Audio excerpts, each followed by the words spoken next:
That's why we were talking about Hunter S. Thompson. I don't know if you ever heard his schedule. No. They read his, I guess he journaled. Yes. I knew that. Schedule. Yep. And it's craziness. Like, he wakes up at 3 p.m. It's all backwards. Good God. All backwards. Nonsense, I'm sure. He starts writing at midnight. Yeah, right. Writes till 6 a.m. Like 6 a.m. Goes to bed. Wakes to up bed. in the mid-afternoon. And then from there, it's drugs. Like, of course. Right away. 6:03 or 3:03 p.m. cocaine. Right. He breaks to wake myself up. Yeah. Yeah. He breaks it down, and it's like, that guy is one of the most prolific writers that ever lived, regardless of whether you like him or not. Sure. But he did it his own way. Yeah, of course. And it made it happen. And who's to say that you can't do that too? Right.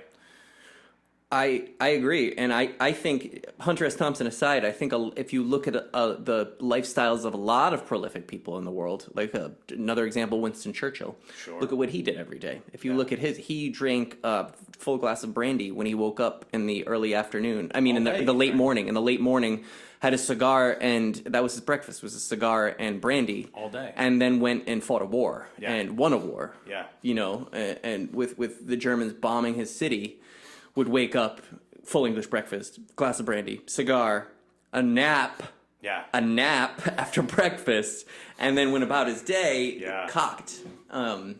Still won a war. Sure. You know, still to this day a very prolific historical figure, right, who a lot of people look up to.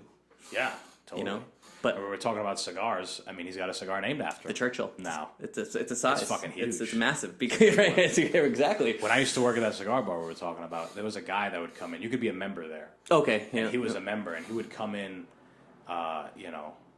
every day. Sure. Pretty much. Yeah. And those cigar smokers, they do. He'd get like 4 or 5 Churchills, and he might smoke one there, have a drink. Sure. And then he'd get the and he would be just like, I would be waiting to check him out, like with the card and whatever, and he's just sitting there, not moving, not doing anything. Oh, dude, dying, right? Dying. Yeah. Yeah, man. That's crazy. That shit's crazy. That's crazy. Yeah.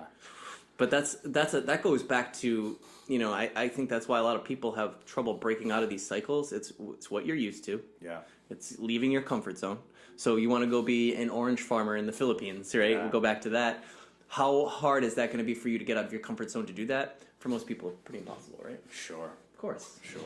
But it's not really impossible.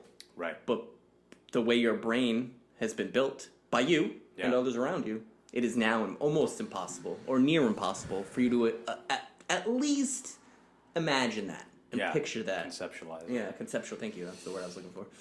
Well, our brains are very primitive. Oh, yeah. It's reactionary. Sure. And we can't tell the difference between I can't pay bills versus the caveman who was running from a saber tooth. Right. Our minds work the same way. It's the same, right. It's the same chemicals that are being released. Yeah. It's the same fight or flight, feed or breed. These same cycles, right? These same, it's the same. You're right. You're right. I agree. And what's interesting about the two people we named, Churchill and Thompson, is by most standards, they lived awful lives in the sense of health. Oh, of course. Terrible. Absolutely. And they lived to be old. Old. Hunter S. Thompson killed himself. Old motherfuckers. Yeah. Like, who knows how long he would have lived. Of course. He was in his 60s? I think he was 69. Yeah, okay, almost in his 70s. Yeah. Oh, exactly. And Churchill, he was old. He was old too. The whole time. Yeah. He was never young. Never young. He was old his whole life. Like Morgan Freeman. Yeah, right. Oh, just Find a picture of young born Morgan old. Freeman. Yeah, you can't. You're not going to do impossible. Or Red Fox. Yeah. Find a picture of young Red Fox. Oh, God, young Red Fox? Not going to happen. Oh, actually, yes. I'm going to find you a picture of old Red Fox right now. He used to be boys with Malcolm X. Really? Yeah, they used to run the streets together when they were young. I believe that. And then they obviously, got old. And there's a picture of them when they're older and they're like with each other laughing and shit. It's only funny. The whole reason I have to look at, oh God, they're giving me actual. Malcolm X's daughter just got killed, I'm pretty sure. Either got killed or died. Really? I think she died, like heart Well, attack. I was going to say she's got to be pretty old at this point too. Yeah, she might have been close to 60. But those guys were incredibly unhealthy, and the fact that they lived to a certain point that everybody's fighting to live. He still doesn't look young. I'm sorry, but he still doesn't look young. That's the picture I was thinking of, and you are correct. He still looks like an old man. He still looks old.